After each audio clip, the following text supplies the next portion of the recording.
Dear viewers, السلام علیکم۔ آج میں آپ کی توجہ اس انتہائی اہم معاملے کی جانب دلوانا چاہتا ہوں جسے جان بوجھ کر پلاننگ کے تحت، سازش کے تحت آپ سب سے چھپایا جا رہا ہے۔ موجودہ حالات، پوری دنیا کے حالات آپ کے سامنے ہیں۔ سعودی کردار، امریکی کردار، ہمارا کردار، ترکی کا کردار، افغانی کردار، انڈیا کا کردار، اسرائیل کی حرکتیں، یہ سب آپ کے سامنے ہیں۔ ہم میں سے کچھ لوگ سمجھتے ہیں کہ یہ وسائل کی جنگ ہے، کچھ لوگ سمجھتے ہیں کہ یہ صلیبی جنگ ہے، کچھ لوگ سمجھتے ہیں کہ یہ ہندو ہمارے مخالف ہیں اس لیے معاملات ہو رہے ہیں، کچھ اپنے لیڈران کو برا بھلا کہتے ہیں۔ یہ سب معاملات آپ کے سامنے ہیں اور شاید کسی حد تک یہ سبھی ٹھیک بھی ہیں، مگر ایک بات جو ہم سب سے چھپائی جا رہی ہے وہ یہ ہے کہ 1923 میں پہلی جنگ عظیم کے بعد اتحادی قوتوں نے خلافت عثمانیہ کے ساتھ جبرن ایک معاہدہ کیا۔ اس وقت ترکی کے خلیفہ کا نام سلطان سادس وحید الدین تھا۔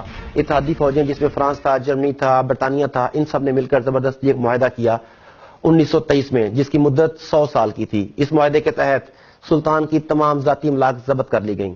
خلافت عثمانیہ جو 3 براعظموں پر پھیلی ہوئی تھی اس کا خاتمہ کر دیا گیا اور اس خاتمے کے نتیجے میں نئے 40 ملک وجود میں آئے۔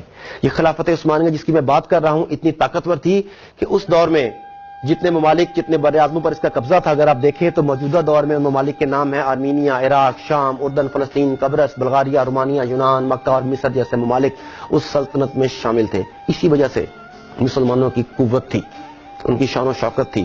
ان کے ساتھ لڑنے سے پہلے طاغوت کو سوچنا پڑتا تھا، مگر اس معاہدے کے تحت جو شرائط لگائی گئی ترکی کے اوپر، انہوں نے ترکی کو باندھ دیا۔ وہ شرائط کیا تھیں ذرا سنیے۔ سلطان کی ذاتی املاک پر قبضہ، خلافت عثمانیہ کا خاتمہ، 3 براعظموں پر پھیلے ہوئے خلافت کے اثاثوں سے دستبرداری، ترکی جو خلافت اسلامیہ کا مرکز تھی اسے سیکولر اسٹیٹ قرار دیا گیا، اسلام اور خلافت کے اوپر پابندی لگا دی گئی۔ ترکی کے قدرتی وسائل میں پیٹرول سر فہرست تھا، پیٹرول کی ڈرلنگ پر پابندی لگا دی گئی۔ ترکی کے ساتھ جو عالمی بندرگاہ تھی ہے اس کا نام ہے باسفورس۔ اس کی اہمیت نہر سویز جتنی ہے۔ ترکی کو پابندی لگائی گئی اور اس پابندی کے تحت باسفورس کے علاقے کو عالمی ملکیت قرار دے دیا گیا اور ترکی پر پابندی لگائی گئی کہ آپ یہاں سے کسی قسم کا ٹیکس نہیں لے سکتے۔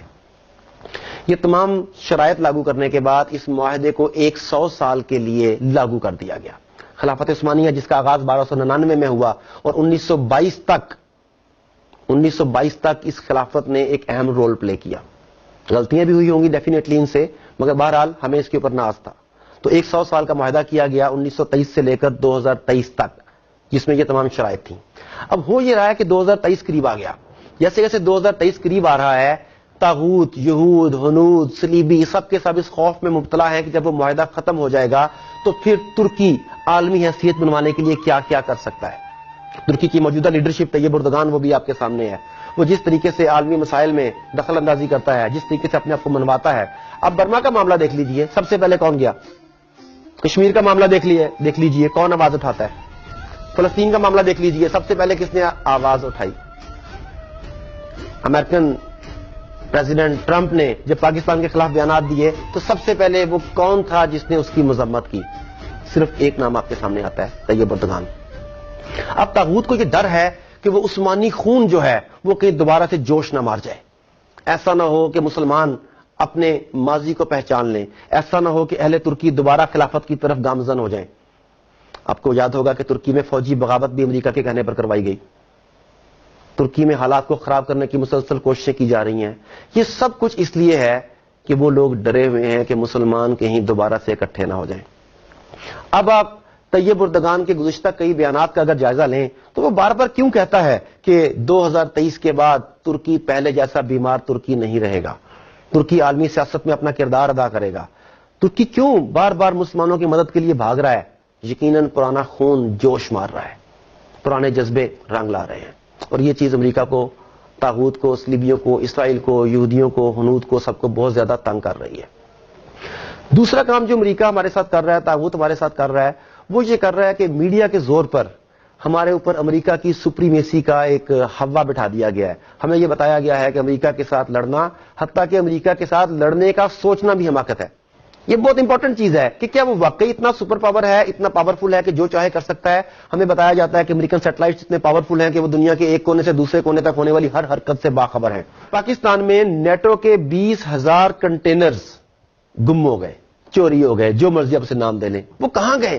امریکہ، نیٹو فورسز، تمام کے تمام سیٹلائٹ، دنیا کی تمام تر ٹیکنالوجی مل کر یہ آج تک نہیں پتا لگا سکی کہ وہ کنٹینرز کہاں پہ ہیں۔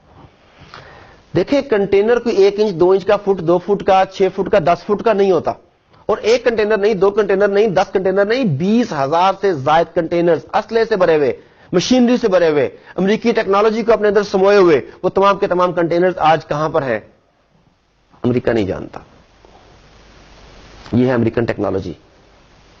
اسی ٹیکنالوجی کو ایک اور طریقے سے دیکھیے، آپ کو یاد ہوگا کہ 28 مئی کو جب پاکستان نے ایٹمی دھماکہ کیا، امریکہ اور پوری دنیا نے مل کر ہمیں روکنے کی کوشش کی، ڈرایا گیا، للچایا گیا، دھمکایا گیا۔ And I ask Pakistan to exercise restraint to avoid a perilous nuclear arms race. The United States was apparently prepared to offer some considerable incentives if Pakistan would just say no. جب ہم نے یہ ٹھان لی کہ ہم نے یہ دھماکے کرنے ہیں، دنیا کو بتانا ہے کہ ہم ایک اٹامک پاور ہیں، تو ہمیں کوئی نہیں روک سکا۔ امریکن تمام تر ٹیکنالوجی یہ بات پتہ نہیں لگا سکی کہ دھماکے کس جگہ پر ہوں گے، ہمارے اٹامک ایسٹس کہاں پر ہیں، ان کی ٹرانسپورٹیشن کیسے کی جائے گی، کس جگہ پر لے جایا جائے گا۔ ان کے تمام سیٹلائٹ، تمام طیارے، تمام میزائل تیار تھے کہ انہیں ڈسٹرائے کیا جائے، مگر کیا وہ ایسا کر سکے؟ نہیں کر سکے۔ اس کا مطلب ہے کہ جب ہم یہ چاہتے ہیں کہ ہم کوئی کام کرنا چاہتے ہیں تو ہمیں امریکہ یا دنیا کی کوئی طاقت نہیں روک سکتی۔ اس لیے کہ کچھ لوگ اسباب پر غور کرتے ہیں، امریکہ کے پاس یہ ہے، اسرائیل کے پاس یہ ہے، انڈیا کے پاس یہ ہے، ہم ان سے ٹکر نہیں لے سکتے، کچھ لوگ یہ سوچتے ہیں، اور کچھ لوگ اسباب کی بجائے مسبب الاسباب پر غور کرتے ہیں۔ ان کا بھروسہ اسباب پر نہیں، مسبب الاسباب پر ہوتا ہے۔ تو برادرز، میں آپ کو یہ بتانا چاہتا ہوں کہ 2023 میں جو معاہدہ ختم ہو رہا ہے اس کے بعد دنیا ٹوٹلی بدلنے کی طرف جا رہی ہے۔ آنے والے 5 سے 10 سال میری اور آپ کی، ہم سب کی زندگیوں میں انتہائی امپورٹنٹ ہے۔ اتنی بڑی تبدیلی آئے گی کہ آپ سوچ نہیں سکتے۔ اب یہ آپ کے اوپر ہے کہ آپ اس تبدیلی کا شکار ہونا چاہتے ہیں یا اس تبدیلی کا حصہ بننا چاہتے ہیں۔ آپ اپنا کیا رول سلیکٹ کرتے ہیں، یہ ٹوٹلی چوائس آپ کی ہے۔ مگر اپنا رول سلیکٹ کرنے سے پہلے ایک بات بتانا چاہوں گا کہ خدا را میڈیا سے بچ کے رہیے گا۔ حالانکہ میں بھی آپ سے جس چینل سے مخاطب ہوں، یہ بھی ایک میڈیا ہی ہے، مگر کتنے لوگ آپ کو حقیقت بتاتے ہیں اور کتنے لوگ گمراہ کرتے ہیں، یہ آپ اندازہ کر سکتے ہیں۔ میں کو ایک چھوٹی سی بات شیئر کرنا چاہتا ہوں کہ اس وقت دنیا میں جتنا بھی میڈیا ہے اس کا 97% جی اس کے پاس ہے۔ ریسنٹلی میں اولیاء مقبول جان صاحب کا ایک لیکچر سن رہا تھا، اس میں انہوں نے بڑی مزیدار بات بتائی، اور جب میں نے اس پہ تحقیق کی تو میں ہکا بکا رہ گیا کہ بہت حد تک وہ بالکل ٹھیک فرما رہے تھے۔ وہ بتاتے ہیں کہ دنیا میں 3 ایسی کمپنیاں ہیں جن کے پاس 97% میڈیا کا شیئر ہے۔ ان میں سے ایک والٹ ڈزنی ہے جس کے پاس پوری دنیا کے میڈیا کا 37% ہے، اور والٹ ڈزنی کے بورڈ آف ڈائریکٹرز کے تمام ممبرز جو ہیں تمام کے تمام جیوز ہیں۔ دوسری کمپنی روپر مرڈاک، تیسری ٹیری ٹرنرس، اور یہ تمام کے تمام یہودی لوگ ہیں۔ CNN ہو یا جسے آپ اپنا چینل سمجھتے تھے، الجزیرہ ہو یا کچھ پاکستانی چینلز جنہیں آپ اپنا سمجھتے ہیں، در پردہ انہی کے ایجنڈے پر انہی کے لیے کام کر رہے ہیں۔ یہ آپ کے ذہنوں کو میڈیا کے ذریعے تسخیر کر رہے ہیں۔ خدا را اس پروپیگنڈے کا شکار مت ہوئیے، اپنی ذات کے اوپر، اللہ کے اوپر یقین رکھیے۔